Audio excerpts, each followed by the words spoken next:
Assalamualaikum warahmatullahi wabarakatuh. Pada kesempatan kali ini, kami dari kelompok 4 akan mempresentasikan hasil diskusi dari kelompok kami mengenai step to making a blue ocean shift. Kelompok kami terdiri dari yang pertama ada Christine Chandrawati dengan NPM 1901010009, yang kedua ada Wahyu Widi Astuti NPM 1901010043, yang ketiga Fajar Maifa Rahma NPM 1901010045, yang keempat saya sendiri dari Firmansyah 1901010046, yang kelima Rosa Tatiana NPM 1901010051, yang keenam atau yang terakhir Aditama Bulan Pratiwi 1901010053. Slide yang selanjutnya yaitu langkah 1, memulai. Memilih tempat yang tepat untuk memulai. Pada Blue Ocean Business dimulai dengan melihat inisiatif yang berarti menentukan bisnis atau penawaran produk ataupun layanan mana yang akan ditangani. Untuk perusahaan rintisan dengan satu penawaran utama, memilih ruang lingkup yang tepat sangat mudah. Dengan memastikannya diluncurkan di Blue Ocean, sebuah rintisan perlu berfokus pada penawaran yang ditetapkan. Organisasi yang sudah ada dengan banyak penawaran memiliki cakupan yang tepat sama sekali tidak mudah. Misalnya divisi gaya hidup konsumen raksasa elektronik Belanda Philips menawarkan produk mulai dari alat cukur elektrik, sikat gigi elektrik udara, hingga pengering rambut dan pengering rambut. Slide yang berikutnya yaitu memetakan hari ini untuk melihat besok. Secara tradisional, pemimpin menggunakan dua ukuran untuk menilai kekuatan portofolio penawaran organisasi, yaitu pangsa pasar dan daya tarik industri. Pangsa pasar adalah indikator yang tertinggal. Hal tersebut adalah cerminan kinerja masa lalu, bukan masa depan. Berdasarkan dari peta perintis migrator, kemungkinan besar mengatasi masalah tersebut dengan mengganti pangsa pasar dan daya tarik industri dengan nilai dan inovasi. Nilai yang diberikan hari ini mendorong perilaku pembeli yang menentukan prospek pertumbuhan bisnis, sedangkan nilai yang diberikan kemarin menentukan pangsa pasar usaha bisnis saat ini. Yang berikutnya yaitu peta pioner migrator settler dibagi menjadi 3 segmen, yaitu yang pertama pionir, merupakan bisnis atau penawaran yang mewakili inovasi nilai. Pionir menawarkan nilai yang belum pernah terjadi sebelumnya, yang membuka perbatasan nilai yang biaya baru. Yang kedua settler, merupakan bisnis atau penawaran yang menawarkan imitasi nilai. Dalam hal ini, mereka bersaing dengan membuat perubahan tambahan pada penawaran ataupun harganya. Yang ketiga migrator, berada di antara keduanya. Mereka mewakili peningkatan nilai dalam persaingan dan bahkan mungkin yang terbaik di kelasnya, namun mereka tidak menawarkan nilai inovasi. Slide selanjutnya adalah tentang cara merencanakan peta pionir migrator settler. Menentukan ruang lingkup inisiatif akan memungkinkan untuk menciptakan pemahaman bersama tentang portofolio dalam hal inovasi nilai dan untuk melihat seberapa luas kebutuhan akan perubahan. Langkah-langkah yang dilakukan untuk merencanakan peta pionir migrator settler. Yang pertama dengan mengidentifikasi bisnis utama atau penawaran produk dan layanan dalam portofolio. Yang kedua dengan mengidentifikasi bagian mana yang merupakan pionir, migrator, dan settler. Plat portofolio ini bertujuan untuk menangkap posisi masing-masing penawaran saat ini di peta. Selanjutnya di dalam perusahaan layanan elektronik. Untuk diskusi peta pionir migrator settler dapat dilihat dari dinamika tim manajemen puncak perusahaan layanan elektronik seperti ESC. ESC telah membangun bisnis yang sukses di bidang perbaikan untuk pelanggan akhir perusahaan elektronik dan infrastruktur TI serta telekomunikasi perusahaan. Selanjutnya, apa yang diungkap peta plot? Dalam industri yang bergerak cepat, bisnis akan menginginkan dan membutuhkan lebih banyak pionir daripada settler. Dalam industri dengan biaya tetap yang besar untuk organisasi dan sunk cost untuk pembeli, portofolio dengan beberapa migrasi yang solid dan mungkin satu perintis akan menjadi perpaduan yang tepat untuk mengamankan kesuksesan hari ini sembari membangun untuk masa depan. Dalam rangka untuk menciptakan keseimbangan yang sehat antara bisnis saat ini dengan bisnis mendatang. Terdapat 4 kriteria ruang lingkup inisiatif yang harus ditentukan oleh penawaran bisnis terhadap produk atau layanannya. Yang pertama, bisnis atau penawaran produk atau jasa adalah migrasi rendah, yaitu statusnya hanya sedikit di atas migrasi, membuatnya jelas bahwa saat ini sedang berenang di Samudra Merah. Yang kedua, dipimpin oleh seorang manajer yang sangat ingin keluar dari Samudra Merah dan percaya bahwa pemikiran kembali secara tegas dalam mendasar adalah kunci untuk melakukannya. Yang ketiga, idealnya tidak ada inisiatif besar lainnya yang harus dilakukan di unit tersebut jika orang yang mendukung bisnis atau penawaran produk maupun layanan sudah terbengkalai oleh reorganisasi secara besar-besaran. Yang keempat, penawaran bisnis atau produk jasa bersandar pada tembok, sementara tawaran pemukim mungkin memiliki prospek pertumbuhan yang terbatas. Materi selanjutnya adalah membangun tim Blue Ocean yang tepat.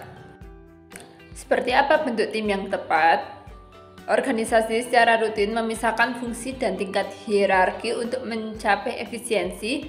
Pemisahan ini menciptakan silo, sering merusak kepercayaan dan memotivasi orang untuk melakukan suboptimal ketika yang Anda butuhkan adalah semua bagian bekerja bersama sehingga ide dibangun untuk dieksekusi dari awal dan semua orang memilikinya.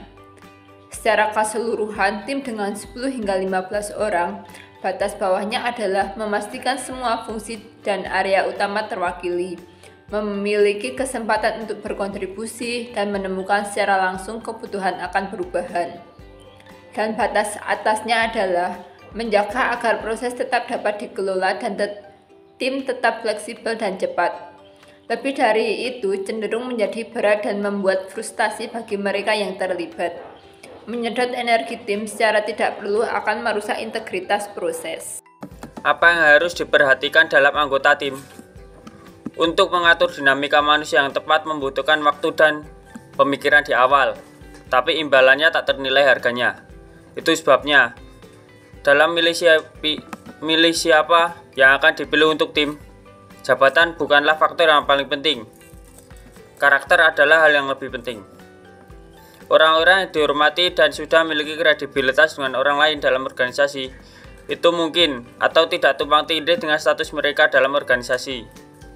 Jika ingin memilih orang yang merupakan pendengar yang baik, dikenal bijaksana, dan bersedia mengajukan pertanyaan ketika orang lain tidak melakukannya, orang-orang yang tidak hanya dapat bermimpi besar, tetapi juga terkenal karena komitmennya untuk menyelesaikan sesuatu. Ini adalah orang-orang yang secara alami akan cenderung dikagumi dan didengarkan.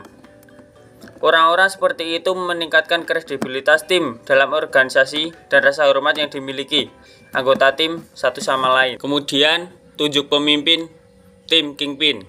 Pemimpin tim diharapkan untuk bertindak sebagai titik kontak pertama tim, menjaga arah dan kegembiraan, memberitahu semua orang, dan membantu tim menavigasi melalui organisasi. Pemimpin juga perlu mengantisipasi masalah yang dapat menghambat kemampuan tim untuk menyelesaikan tugasnya dan mengatasi masalah tersebut secara proaktif. Yang selanjutnya, untuk organisasi disfungsional. Konsilier dapat membantu dalam mengantisipasi masalah sebelum menjadi sulit diselesaikan. Konsilier adalah seseorang dalam organisasi sebagai ahli politik organisasi yang tahu siapa pemain besar dan penghambatnya, dan yang paling haus akan perubahan dan kemungkinan besar akan menjadi salah satu pendukung terkuat. Sebagai orang dalam yang dihormati, dia dapat menasihati tim dan memberikan perlindungan dari pencela potensial, serta mendapatkan dukungan dari individu yang mungkin ingin menggagalkan inisiatif secara aktif atau melalui agresif pasif.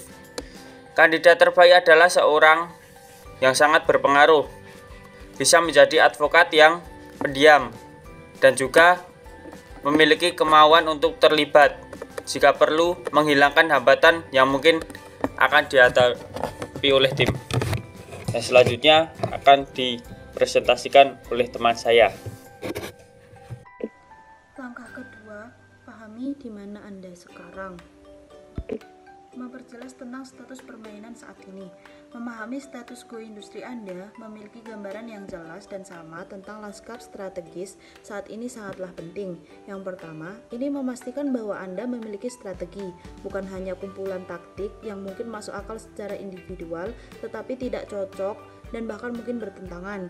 Yang kedua, ini memastikan bahwa setiap orang berada di halaman yang sama. Hanya ketika orang setuju tentang apa strategi dan lanskap strategi saat ini dan melihat serta menyetujui kebutuhan yang jelas untuk perubahan, Anda akan menciptakan keselarasan yang nyata dan menginspirasi kesediaan mereka untuk bertindak. Untuk mengatasi masalah ini, kami mengembangkan kanvas strategi, alat diagnostik yang akan Anda gunakan sepanjang perjalanan pergeseran Samudra Biru. Kanvas strategi adalah analitik visual satu halaman yang menggambarkan cara organisasi mengonfirmasi penawarannya kepada pembeli dalam hubungan dengan para pesaingnya. Menggambar kanvas strategi industri yang ingin Anda tembus sama pentingnya jika Anda seorang pengusaha yang berniat menciptakan bisnis baru. Apa yang diungkapkan oleh kanvas strategi? Industri ini pada dasarnya telah mengkomoditisasi dirinya sendiri, terlepas dari kenyataan bahwa ada ribuan badan amal di Inggris Raya. Dari sudut pandang para donor, terdapat konvergensi yang sangat besar dalam profil strategis mereka, menggambarkan penyimpangan operasional kecil yang dilakukan masing-masing pemain dalam penawaran. Mereka hanya akan mengacaukan gambaran besar yang dilihat pembeli dan tidak relevan dengan perubahan strategis yang Anda maksud. Pentingnya fokus, divergence, dan tagline yang menarik. Untuk membuat perubahan Samudra Biru, bentuk dasar dari profil strategis Anda tidak boleh terlihat seperti milik orang lain. Itu harus berbeda secara jelas, sehingga ketika pembeli memikirkan penawaran Anda, mereka tidak akan menyamakan dengan penawaran pemain industri lainnya. Yang selanjutnya, kita akan membahas tentang langkah dalam menggambarkan kanvas strategi. Yang pertama yaitu sebutkan industri tempat Anda berada. Yang kedua, identifikasi faktor-faktor kunci yang bersaing dengan industri Anda. Yang ketiga, putuskan pemain kunci mana yang akan dibandingkan dengan diri Anda.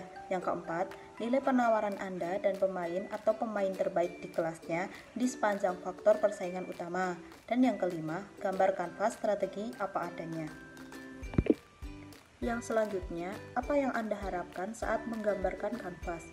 Untuk mengapresiasi jenis dinamika yang terungkap dan wawasan yang muncul saat tim menggambar kanvas strategi mereka, pertimbangkan sketsa ini dari pengalaman perusahaan layanan makanan komersial Amerika Serikat yang kami sebut School Foods. Pertumbuhan menguntungkan perusahaan terhenti selama beberapa waktu, dan dua pemain utama mendominasi industri. Dalam hal ini, CEO yang mengambil proyek memilih untuk menjadi pemimpin tim. Setelah membahas faktor persaingan, tim mulai merencanakan profil strategis mereka melawan dua rival dominan tersebut. Membangun pemahaman bersama tentang implikasi strategis. Sekarang saatnya menggambar implikasi strategis dari kanvas Anda yang telah selesai. Untuk memulai, mintalah semua anggota tim Anda untuk menuliskan wawasan utama yang mereka peroleh dari menggambar kanvas. Beritahu mereka bahwa untuk memulai diskusi kelompok, masing-masing dari mereka akan dipanggil untuk membagikan wawasan mereka, mengajak orang untuk berefleksi, mengumpulkan pemikiran mereka, dan mengkristalkan kesimpulan yang mereka terima adalah bagian penting dalam membangun kepercayaan diri, dan kepemilikan yang menjadi inti keberhasilan perubahan Samudra Biru. Yang selanjutnya, langkah ketiga, bayangan di mana Anda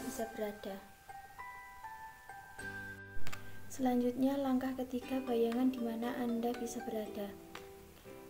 Yang pertama, mengungkap poin sakit tersembunyi yang membatasi ukuran industri Anda.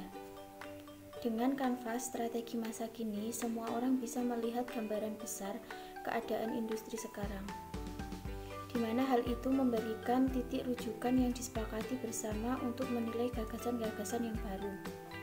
Titik menyakitkan adalah apa yang digambarkan sebagai aspek-aspek yang secara sadar atau tidak dan mengurangi kegunaannya, di mana pembeli atau sangat tidak nyaman sehingga non-konsumen beralih ke pilihan lain. Dalam proses penggeseran Samudra Biru, titik menyakitkan yang sering sekali tersembunyi bukanlah halangan, melainkan kesempatan untuk mengubah area strategi. Yang selanjutnya, peta utilitas pembeli. Peta utilitas pembeli membantu anggota-anggota tim melihat bahwa semua industri termasuk industri mereka mempunyai masalah-masalah besar yang layak untuk dipecahkan. Peta tersebut menggambarkan kisaran lengkap pengalaman yang didapat pembeli dalam menggunakan penawaran industrinya. Selanjutnya, 6 tahap siklus pengalaman pembeli meliputi pencairan, variasi kecocokan dengan hidangan daerah asal, dan lain-lain. Pembelian, pendinginan, pembukuan, minum, pembuangan botol, dan yang terakhir dengan mengenali kisaran lengkap tahap dalam daur pengalaman pembeli. Peta utilitas pembeli mulai menghasilkan wawasan mengenai asumsi-asumsi yang tidak dipertanyakan dan mendasari sesuatu industri. Selanjutnya, 6 tuas utilitas pembeli. Jika 6 tahap daur pengalaman pembeli berada di sumbu horizontal peta, maka 6 tuas utilitas berada di sumbu vertikal dan menghasilkan 37 ruas utilitas potensial. Tuas yang paling sering dipakai adalah produktivitas konsumen, yang menangkap seberapa efisien suatu penawaran bisa memenuhi kebutuhan pembeli di tiap tahap daur pengalaman pembeli dengan menghemat waktu, usaha, dan juga pembeli. Yang selanjutnya, membuat peta utilitas pembeli. Yang pertama, mulai dengan daur pengalaman pembeli. Daur pengalaman pembeli untuk banyak industri mengikuti pola generik yang ditunjukkan pada gambar. Kemudian, tim juga bisa menyesuaikan daur dengan bisnis atau penawaran produk atau jasanya. Misalnya, untuk komputer, pengalaman pembeli biasanya mencakup tahap pemasangan, sesudah pengiriman, dan sebelum penggunaan. Yang kedua, pelajari 6 tuas utilitas pembeli. Sesudah dan pengalaman pembeli lengkap, tim bisa beralih ke 6 tuas utilitas. Untuk memastikan bahwa setiap orang memahami dengan jelas apa arti setiap tuas utilitas pembeli, maka pemimpin tim sebaiknya menunjukkan definisi dari contoh 8.2 meliputi produktivitas, kesederhanaan, kenyamanan, pengurangan resiko, kesenangan dan gambar, dan yang terakhir, keramahan lingkungan. Yang ketiga, isi peta utilitas pembeli. Saat blok ke utilitas permukaan, Anda harus memberi tanda X di setiap ruang tempat titik nyeri terungkap. Dalam hal ini, untuk membuat kentang goreng rumahan listrik yang ditemukan grup SEB saat tim menerapkan peta. Menemukan lautan non-konsumen. Lautan non-konsumen yaitu maksudnya adalah dalam suatu industri harus memperhatikan suatu pelanggan. Jadi non-konsumen itu sendiri maksudnya adalah mengutamakan pelanggan untuk menciptakan permintaan baru dan mengembangkan industri. Tujuan membuat pergeseran samudra biru bukanlah untuk bersaing memperebutkan pelanggan yang sudah ada, melainkan untuk menciptakan permintaan baru dan mengembangkan industri, di mana dilakukan dengan membuka utilitas baru untuk non-konsumen. Adapun 3 tingkatan non-konsumen, yaitu yang pertama, first tier, non-konsumen yang akan segera menjadi industri. Ya, jadi maksudnya pembeli ini melindungi industri bukan karena keinginan mereka sendiri, tetapi karena mereka harus melakukannya. Kemudian second tier, yaitu menolak konsumen, baik karena penawaran industri lain lebih memenuhi kebutuhannya, maupun karena industri yang Anda miliki itu kurang dalam kemampuan melayani pelanggan. Kemudian third tier, yang terjauh dari pelanggan industri yang sudah ada. Yang kedua yaitu mengidentifikasi 3 langkah non-konsumen di industri. Langkah yang pertama, menjabarkan definisi dari 3 tingkatan non-konsumen yang telah kita bahas sebelumnya dengan deskripsi ataupun grafik. Kemudian langkah yang kedua yaitu beralih ke industri dan penawaran, di mana dengan tujuan untuk melihat apakah variabel utama dari sebuah industri itu masuk akal tentang siapa pelanggan industri ataukah belum. Kemudian identifikasi 3 tingkatan non-konsumen dalam industri Anda. Jadi 3 tingkatan yang kita bahas sebelumnya itu kita kaitkan dengan industri kita, apakah sudah sesuai atau belum mengenai non-konsumen. Nah, setelah itu kita akan menentukan ukuran kasar landscape permintaan baru. Contohnya, Seberapa besar potensi permintaan dari masing-masing berdasarkan per kapita atau untuk pemain B2B, pengeluaran per organisasi, di sini dengan tujuan bukan untuk menentukan angka tertentu untuk setiap tingkatan, melainkan untuk mendapatkan gambaran kasar tentang seberapa penting potensi setiap tingkatan bagi organisasi. Dalam suatu industri, untuk menerapkan non-konsumen itu sendiri, ketika sudah melakukan identifikasi 3 langkah di atas tadi, kemudian suatu industri akan berakhir dengan kuat apabila dia menerapkan, yaitu langkah untuk memastikan bahwa setiap orang mempunyai pemahaman yang sama dan untuk menciptakan kesempatan lain bagi anggota tim untuk menginternalisasi pelajaran penting.